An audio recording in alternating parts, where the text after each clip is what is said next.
accidental combinings together of friends for objects in themselves extremely laudable, but which the law terms conspiracies, are, you take me, sir, best kept snug and among friends, you know.' 'Eh?' said Quilp, looking up with a perfectly vacant countenance. 'What do you mean?' 'Cautious, exceedingly cautious. Very right and proper,' cried Brass, nodding his head. 'Mum, sir. Even here, my meaning, sir, exactly.'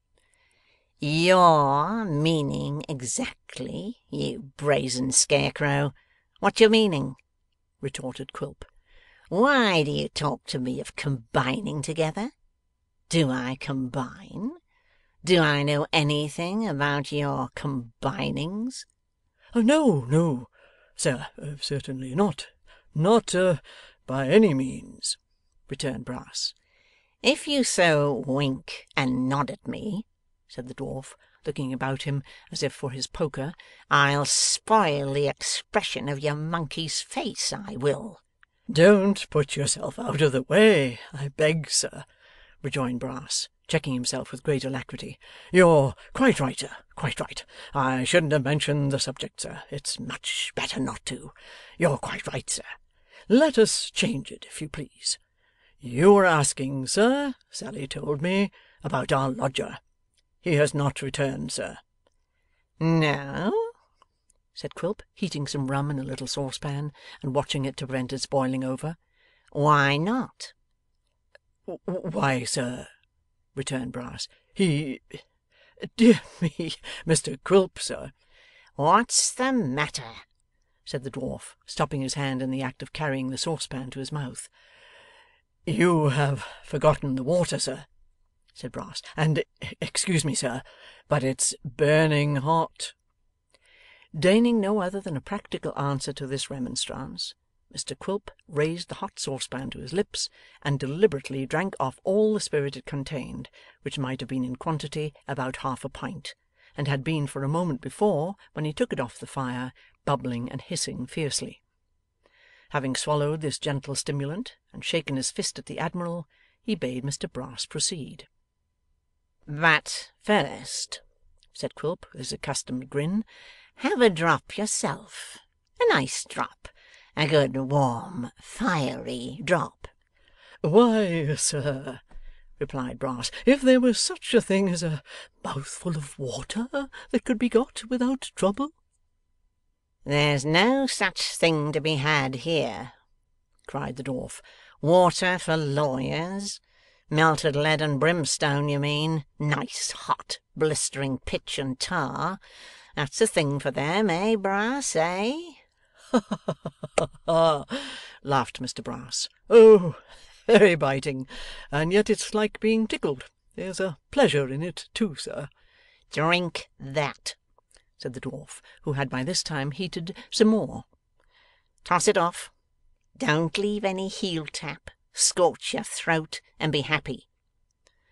The wretched Sampson took a few short sips of the liquor, which immediately distilled itself into burning tears, and in that form came rolling down his cheeks into the pipkin again, turning the colour of his face and eyelids to a deep red, and giving rise to a violent fit of coughing, in the midst of which he was still heard to declare, with the constancy of a martyr, that it was 'beautiful indeed.'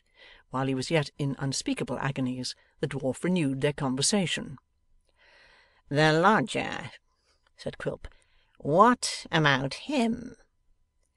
'He is still, sir,' returned Brass, with intervals of coughing, 'stopping with the Garland family. He has only been home once, sir, since the day of the examination of that culprit.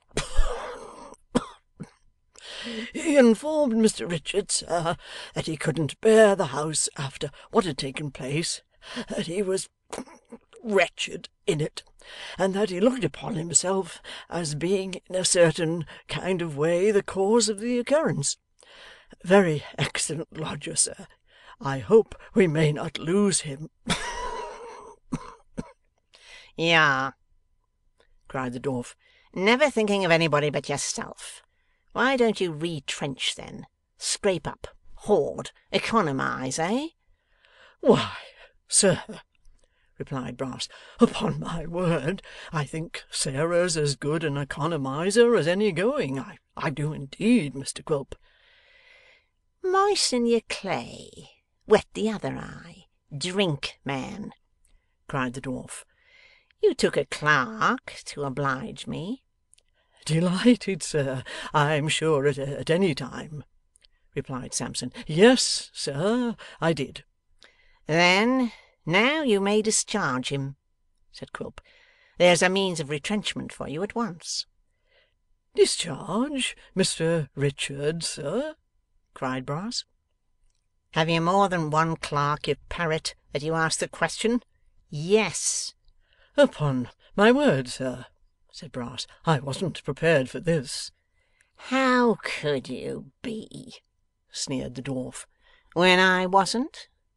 How often am I to tell you that I brought him to you that I might always have my eye on him and know where he was, and that I had a plot, a scheme, a little quiet piece of enjoyment afoot, of which the very cream and essence was, that this old man and grandchild, who have sunk underground, I think, should be, while he and his precious friend believe them rich, in reality as poor as frozen rats?' 'I quite understood that, sir,' rejoined Brass, 'thoroughly.'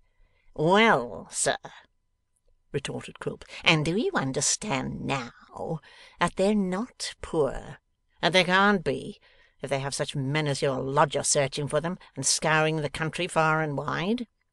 'Of course I do, sir,' said Sampson. 'Of course you do,' retorted the dwarf, viciously snapping at his words. 'Of course do you understand, then, that it's no matter what comes of this fellow? Of course do you understand that for any other purpose he's no man for me, nor for you?' 'I have frequently said to Sarah, sir,' returned Brass, 'that he was of no use at all in the business. You can't put any confidence in him, sir. If you'll believe me, I found that fellow, in the commonest little matters of the office that have been trusted to him, blurting out the truth, though expressly cautioned. The aggravation of that chap, sir, has exceeded anything you can imagine. It has indeed. Nothing but the respect and obligation I owe to you, sir.' As it was plain that Sampson was bent on a complimentary harangue unless he received a timely interruption, Mr Quilp politely tapped him on the crown of his head with the little saucepan, and requested that he would be so obliging as to hold his peace.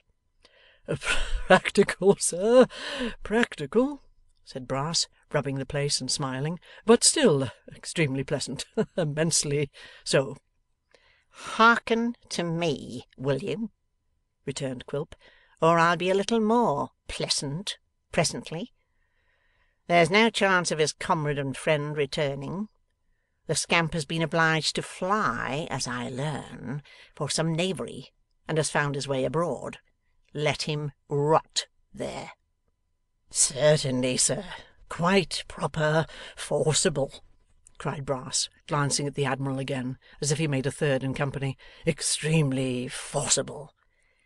'I hate him,' said Quilp between his teeth, 'and have always hated him, for family reasons.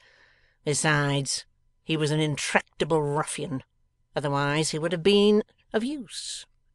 This fellow is pigeon-hearted and light-headed. I don't want him any longer. Let him hang or drown, starve, go to the devil.' 'By all means, sir,' returned Brass. 'When would you wish him, sir, to to make that little excursion?' 'When this trial's over,' said Quilp. 'As soon as that's ended, send him about his business.' 'It shall be done, sir,' returned Brass, 'by all means. It will be rather a blow to Sarah, sir, but she has all her feelings under control.